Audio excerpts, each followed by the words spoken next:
In the spring of 1950, two British businessmen were granted an audience with the Iraqi Prime Minister Tawfiq al-Sawidi in his personal garden in Iraq. And when they were brought into the garden to meet with him, the one, Ronald Barnett, and the other, Richard Armstrong, were representing a company called the Transocean Charter Airline Corporation. Ronald Barnett was actually a British Jew, and Richard Armstrong was not Richard Armstrong, but Shlomo Hillel, a Jew born in Iraq who had made Aliyah in the 1930s with his family. The two of them were there to negotiate with the Iraqi prime minister about the use of their charter airline as the exclusive contract to bring Jewish people who may want to emigrate out of Iraq to Cyprus. And from Cyprus, of course, to Lod, to the airport there. In the midst of that meeting, apparently the Iraqi prime minister let the two businessmen know that he was inviting the head of the Jewish community, Yechezkel Shem Tov, to join them. And Shlomo Hillel, 70 years later, reflecting on that meeting, said that he was panicked when he heard the name because he remembered that that was his cousin. And when Yechezkel Shem Tov came to the garden, luckily, he said, it had been so long since he had left Iraq, he didn't recognize him. So the negotiation went, and as the New York Times reported, overall 120,000 Jews made Aliyah from Iraq, thanks to Shlomo Hillel. At the beginning of February of this year, Shlomo Hillel left the world from his home in Ra'anana. He was 97 years of age. And this coming week, we will celebrate Yom Ha'atzma'ut. To think that this operation that went by the name Mivtza Ezra v'Nehemiah, just like in the book of Ezra and the book of Nehemiah that describes the Aliyah from Bavel, here in the 20th century, in the lifetime of some of our own members and family members who, Baruch Hashem, are still with us, they lived through this episode. They lived through this era. We're living through this era. And when we open Parshat Shmini, the week of the celebration forthcoming of Yom Ha'atzmaut, it's incredibly trying to find a reference to Eretz Yisrael. Many Parshiot have overt references to Eretz Yisrael. What's in Parshat Shmini? It's the story of the connection between Hashem and the Jewish people at the day of the Chanukat HaMishkan, the inauguration of the Mishkan, the fire coming down from Shemayim, the sad tragedy of Nadav and Avihu, and then the aftermath of that episode. And then the rest of the Parsha is about Kashrut and Tum and Tahara. And when we look at the Psukim, it seems rather unlikely that anything here has to do with Eretz Yisrael per se. Vayidaber Hashem Moshe el Aaron limor alehem, dabru al bnei Yisrael limor, zot hachaya asher tochlu mikol habehema asher ha'aretz. Tell the Jewish people, Hashem says to Moshe and Aaron, these are the animals that you shall eat from all of the animals that are upon the earth. Kol mafreset parsav shoshad shesa frasot ma'alat geira babehema ota tochelu. Anything that has split hooves and chews its cud, that you can eat. But if it has only one of those two signs, you may not eat it. The Torah then elucidates 4 different animals and then goes on to discuss the kashrut signs for fish, the kashrut signs for birds, the list of birds that are prohibited, essentially as birds of prey, and the list of birds that are permitted, and then a discussion of Tuma and Tahara to the end of Parshat Shmini. The Medrash Vayikra Rabbah was written in Eretz Yisrael, and it is striking to note that in the list of the 4 animals, the Gamal, the camel, the Shafan, the hyrax, the third animal is the Arnevet, the rabbit, and the 4th animal, the Chazir, the boar. In Vayikra Rabbah, this was an opportunity to see these 4 animals as representative of 4 kingdoms. The Medrash tells us that Avraham Avinu, right here in Parshat Shmini, Avraham Avinu saw 4 kingdoms, Be'isukan, when they were with their power. In the Psukim in Parshat Lech Lecha, known as Brit Ben Abitarim, the darkness and trepidation falls upon Avraham Avinu, V'nei Ema, the trepidation or fear, Zubavel, Chashecha, the darkness, Zumadai, the Gedola, great darkness, that's Yavan, and Nofelet, falling, that's Edom, Rome. Daniel is then described as having a vision in the 7th chapter of Sefer Daniel, and there it's four different animals that are being described, and also Ra'ah Daniel et Hamalchut be'isukan. This is the Medrash on Parshat Shmini, right here on the section about kashrut. And then the Medrash says, and Moshe Ra'ah et Hamalchut be'isukan. Moshe saw these four kingdoms also at their time of glory. He could see it in the future. How's that? So the Medrash says, Et Hagamal zu Bavel, Et Hashafan zu Madai, Ve'et Ha'arnevet zu Yavan, Ve'et Hachazir ze Edom. And this is most curious. Avram Avinu saw a prophetic vision. Daniel, Ish Hamudot, saw some kind of a revelation. Moshe didn't have a revelation here. This was just mitzvahs that were given to him, and they're obviously significant, but it's part of a context of different animals that you can eat and not eat. And because these are the four examples, these are the four nations. So look at the structure of this medrash. Avram Avinu, at the beginning of Jewish history, laying out the map of everything that's going to happen, all of the context of the various exiles. Daniel, living at a moment that to that point, at the end of the Tanakh, is the nadir of Jewish history. He is at a moment, he lives, in fact, in exile in Bavel. He is essentially a glorified prisoner and then becomes a member of the government in Bavel, Ayin Sham, to learn Sefer Daniel when you have some time.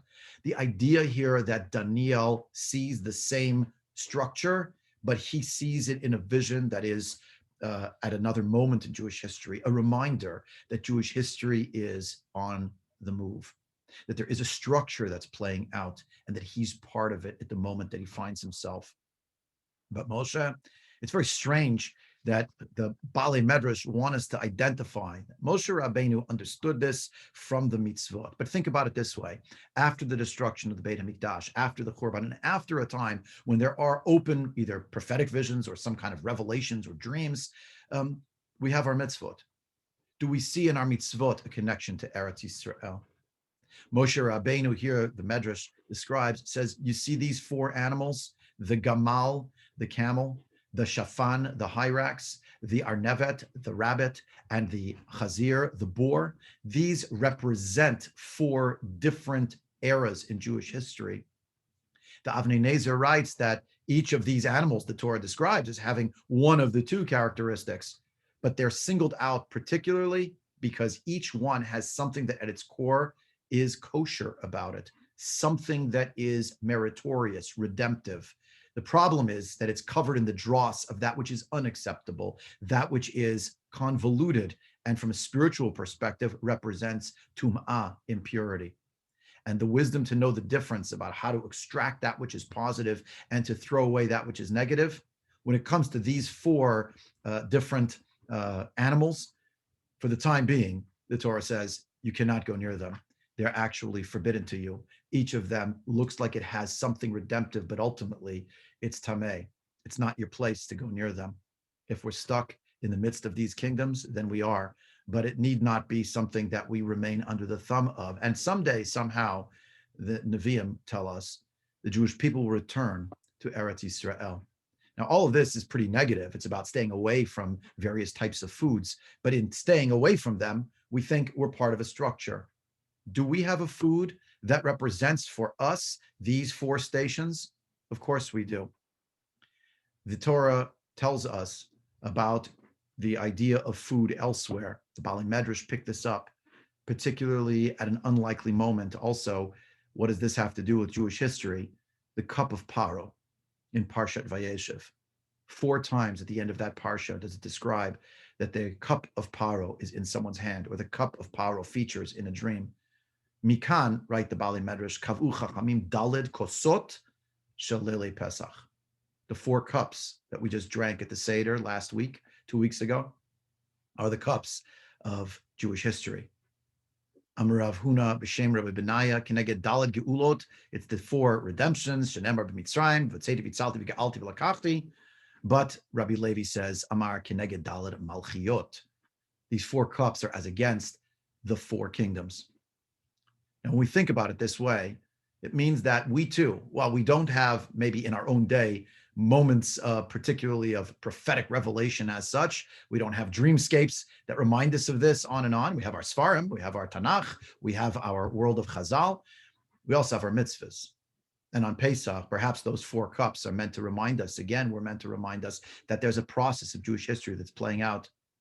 Rav Yoel Ben Nun notes that instead of viewing it as 4 eras that are fixed in Jewish history, consider it cycles of 4 generations that keep repeating themselves on and on. At the end of each of the 4, there's a hope that there will be not a repeat of the cycle of 4, but that we'll get to the 5th generation, i.e., to the time period of the redemption, the complete redemption. It's a complicated idea that he unpacks in various essays, not for today, but just to consider what the idea means, that the 4 reminds us each time, these are the 4 stations of Jewish history.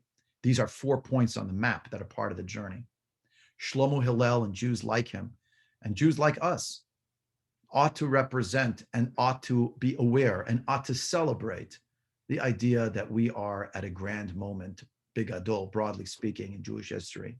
There are challenges, there are issues, no doubt, that we deal with, that Medinat Yisrael deals with, that Jewish people, that the world deals with today. At the same time, there's so much to celebrate.